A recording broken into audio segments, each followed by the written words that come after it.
Welcome back, folks. So here's a question for you. After a movie that revolves around women giving live birth to dinosaurs, how would you make a sequel to a film like that? Where do you go from there? Well, the answer is actually quite straightforward. You don't. And maybe that's not such a bad thing. As one of my biggest gripes with the first Carnosaur movie was that it was so ridiculously convoluted, and featured about 3 or 4 subplots along with the main dinosaur carnage, all jam-packed into an 80-minute film. Carnosaur 2, thankfully, takes a much more straightforward approach to doing this type of movie. I mean, the best way to sum up this second film is if you were to take James Cameron's Aliens and just simply replace the xenomorphs with dinosaurs. While being a shameless ripoff, Carnosaur 2 manages to somehow be a rather enjoyable, albeit still very cheaply made creature feature. Before we get into the main plot of the film though, let's take a quick look at the promotional poster from back in the day. C2 is the movie Jurassic Park should have been. But will Carnosaur 2, C2, rack up enough severed limbs to top its predecessor? Well, let's dive in and find out. We open up with shots of the desert intercut with stock footage from the first movie.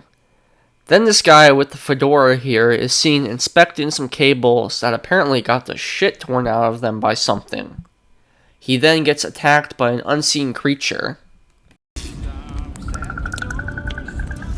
Holy shit, it's a predator!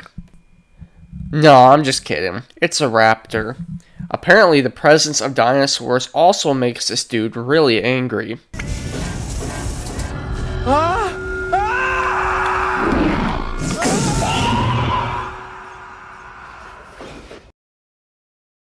We then cut to one of our main characters, this kid named Jesse, who is basically every early 90s kid stereotype all packed into one. Hell, he even has the same haircut as Edward Furlong did in Terminator 2. Anywho, he and his buddy are looting dynamite from this top secret high security facility. Good thing he had the exact same machine that John Connor had in T2. Wait a minute, I thought this was supposed to be a ripoff of Aliens. Anyway, the kids get caught by Jesse's dad/uncle who works at the facility. We were just trying to have a little fun. Fun? Who the fuck steals dynamite for fun? So the uncle decides Jesse needs some stern discipline. Therefore, he lets him drive this Bobcat tractor, which I'm sure is all sorts of legal and doesn't violate any type of company policies. And then drops this piece of foreshadowing. Whatever you do, don't throw this lever up. It operates the automatic doors over there. 150 feet. Straight down. They then stop by the mess hall to have a little something to eat. One of the workers is out back sweeping the place when he comes across one of the unseen dinosaurs.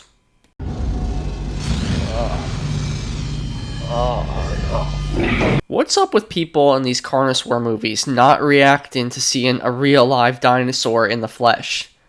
This dude is reacting like he just saw his grandparents having sex or something.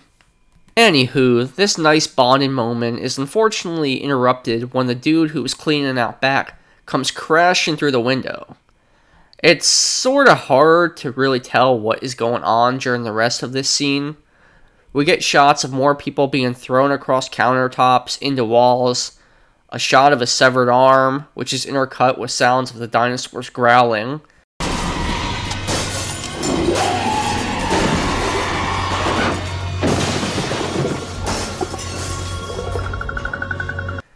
And then Jesse decides to go hide in the corner. Great choice, kid. I'm sure the raptors will never think to look for you there. Some weeks later, and we get to meet our main characters. First, there's Reed, played by John Savage, who is basically going to be this film's version of Ripley. Then we have our computer whiz, played by the always fabulous Miguel Nunez Jr. Some of you may remember him as Joanna Man, along with countless B-movies throughout the 80s and 90s, including Friday the 13th Part 5 and Leprechaun 4. We also get Monk, played by Rick Dean, who is basically our Hudson for this movie. There's this chick who I think is supposed to be this movie's version of Vasquez.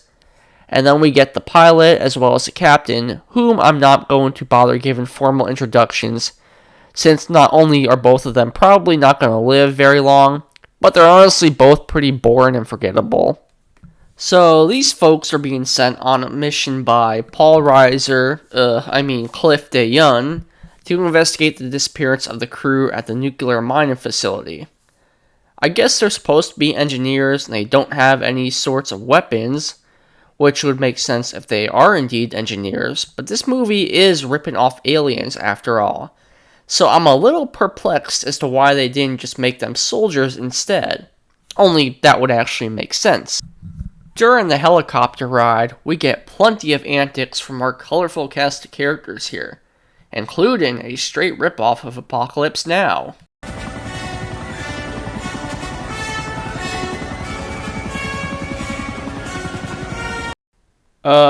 Hey guys, I think you're ripping off the wrong franchise here. The song featured in the helicopter scene in Predator was Long Tall Sally. Who am I kidding? This movie can't decide what it wants to be a ripoff of. They do a quick sweep of the complex, however the place seems to be entirely abandoned. After landing, they find the doors locked from the inside. Hudson, run a bypass. Whoops, sorry, wrong movie. After poking around for what feels like an eternity, they come to the mess hall from the opening. In addition to discovering that the place is a complete wreck, they also find some dried up blood, and... Let's get out of here. Wait a second. What's this? Hold up.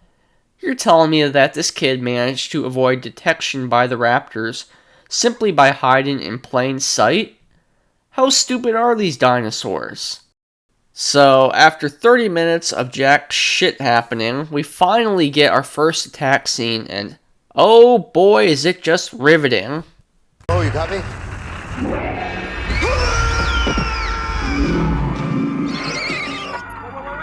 What's going on? Wait, if the raptor was standing behind him, how the fuck did he not notice it? I also love how the blood splattering onto the lid makes it close. Then we get what is possibly my favorite scene in this film. After a raptor randomly materializes in front of him, Joanna Man decides the best course of action is to put his fists up to it. Yeah, buddy, this isn't a cage fight, and you're sure as hell no Rocky Balboa.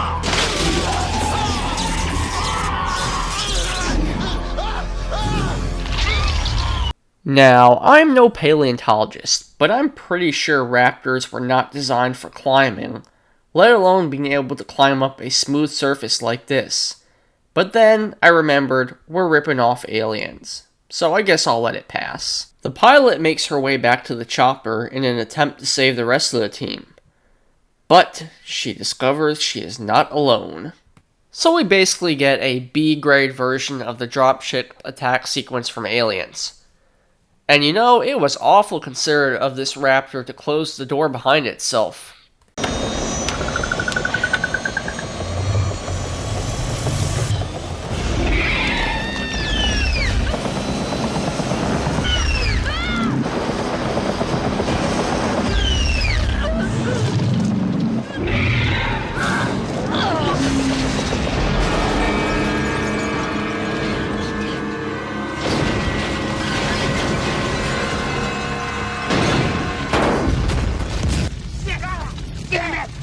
What the hell are we gonna do? What? No, what the hell are we gonna do? The chopper's not feeling well. What the hell are we gonna do? Read? Game over, man. Game over. Whoops, sorry, wrong movie again. Also, you may notice that the raptors look a bit different this time around. Seems like Corman wisened up a bit this time and decided to model them after the velociraptors from Spielberg's movie. I mean, they still look like ass, don't get me wrong, but I do sorta dig the look of the raptors this time, as opposed to the Deinonychus from the first movie. We also get an explanation finally as to why not Paul Reiser here was so antsy earlier about the crew exploring the lower decks of the facility. Not only is there nuclear waste being stored here, but apparently he had had previous knowledge of the Carnosaur's existence. They found a way to bring back dinosaurs. Right. And I'm Bigfoot and she's a Loch Ness Monster. It seems that after the mess at the end of the previous film, the government was able to get their hands on some of Tiptree's leftover dinosaur eggs, and decided to stash them here at the facility, thinking that they would never hatch. And there you have it, ladies and gentlemen. That is your one and only reference to the first movie. We take a break from the dinosaur action, and this is where the film kind of loses its focus a little. Monk and Reed break off from the rest of the group, and then Paul Reiser decides to go full rogue and take out Monk with a flashlight. He goes after Reed also, but he puts up more of a fight.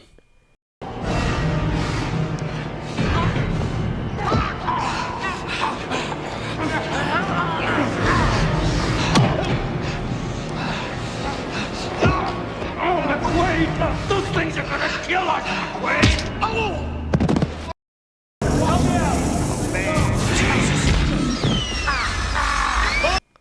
Also, is it just me, or are the raptor sound effects in this movie very similar to those used in Jurassic Park? So Reed manages to take out the raptor using a flare gun, and they meet back up with the rest of our characters. Repository. Repository. Repository for what? Weapons-grade plutonium. That's right, weapons-grade plutonium, disabled nukes. They got nukes here, they got nukes and dinosaurs. That's just perfect. Okay, so as much as I've been shitting on this film this whole time, that line may very well be one of the best lines I've ever heard in any film. Ever. Have a nice trip, big boy.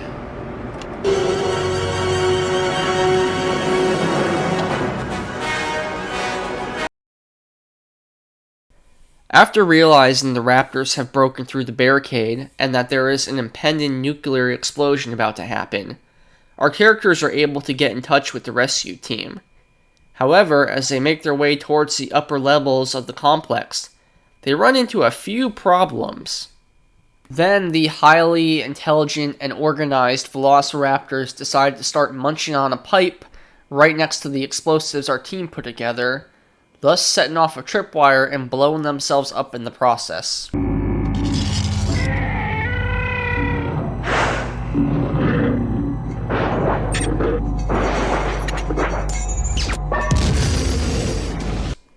Great work, guys.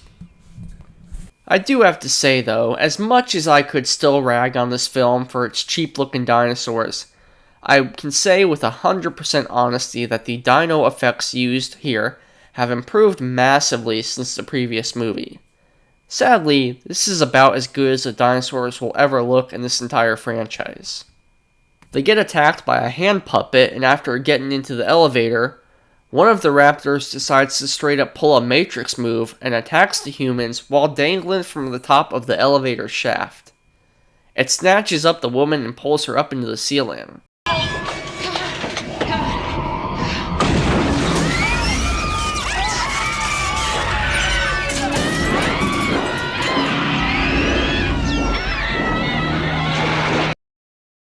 Now, if you were at all concerned about this film not having as much gore as the first Carnosaur, then this scene will definitely make up for that.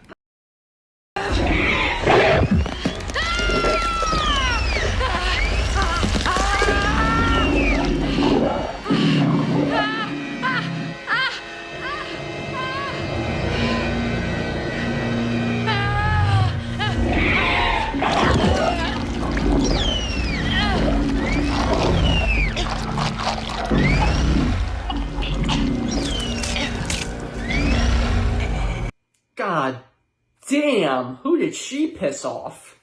You know, I have to feel a little sorry for this thing. I mean, it can barely move fast enough to evade the stick of dynamite that's about to be thrown at it.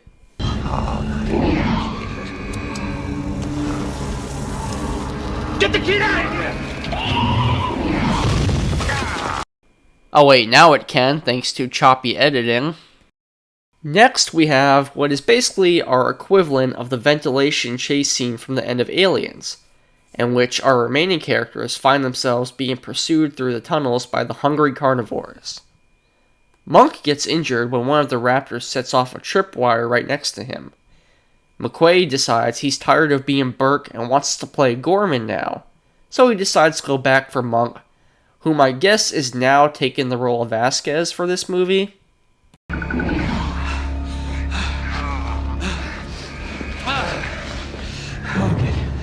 gonna die. You're gonna die. Stupid!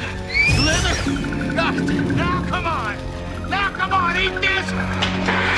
Look up!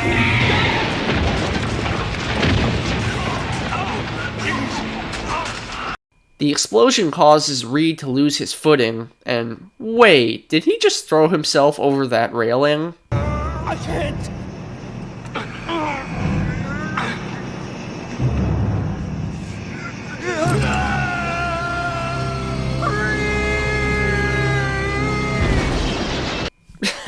I don't know why, but I like to think the actor actually let go on purpose in the hopes that he'd end up breaking his legs and not have to finish filming this movie.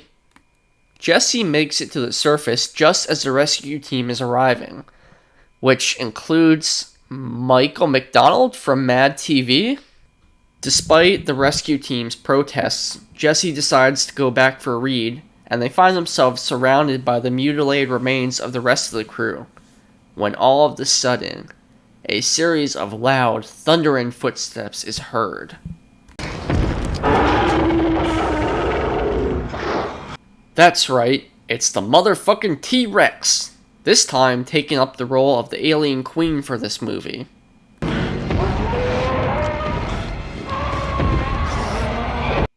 Wait a second.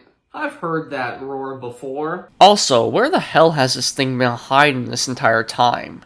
This facility isn't that big.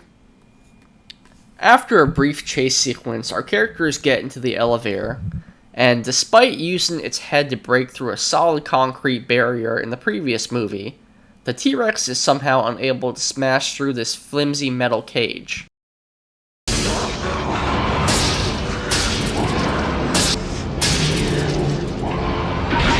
Also, isn't that Bowser's growl from the Nintendo 64 version of Mario Kart? So the Rex smashes through the side of the building, I guess it took the elevator up, and then bites this poor bastard's head off, only to immediately spit it out.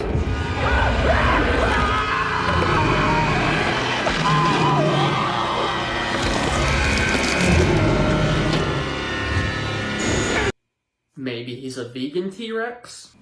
They make it to the surface and Reed is taken to the chopper, but the movie decides, well, we've only got about 5 minutes of runtime remaining, so might as well rip off aliens one more time. Get away from her, you bitch! This scene plays out much like you'd expect. We get lots of recycled footage from the first Carnosaur movie, even though half the time the background doesn't even match up with the footage used here. Rexy rams into the tractor a few times, then bites at the claw a bunch. I do like this random bit though where the Rex picks up a metal bar that was laying on the ground and decides to chuck it at Jesse.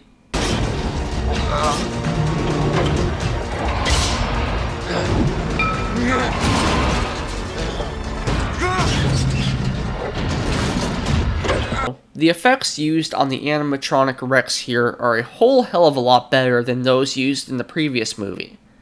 What's also nice is that they decided to use the full-size animatronic Rex a lot more this time, and kept the hand puppet action to a minimum. It's also really cool that they actually give the creature a somewhat menacing roar this time, versus the high-pitched squealing we got in the first movie. And now it's time for our obligatory one-liner. Eat this, Barney.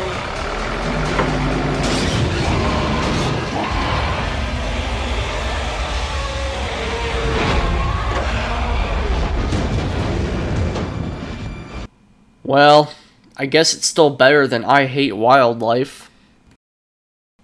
With the T-Rex crippled and basically dying, Jesse makes his way back into the rescue chopper, where Reed hands him the detonator. Wait, so they were able to control the timing of the explosion themselves this entire time? I thought the explosion from the helicopter had basically triggered a nuclear meltdown, and that's why we had such a sense of urgency to get out. So was there even a point to the whole impending nuclear explosion subplot? Nah, screw it. I already know none of these questions are ever going to be answered.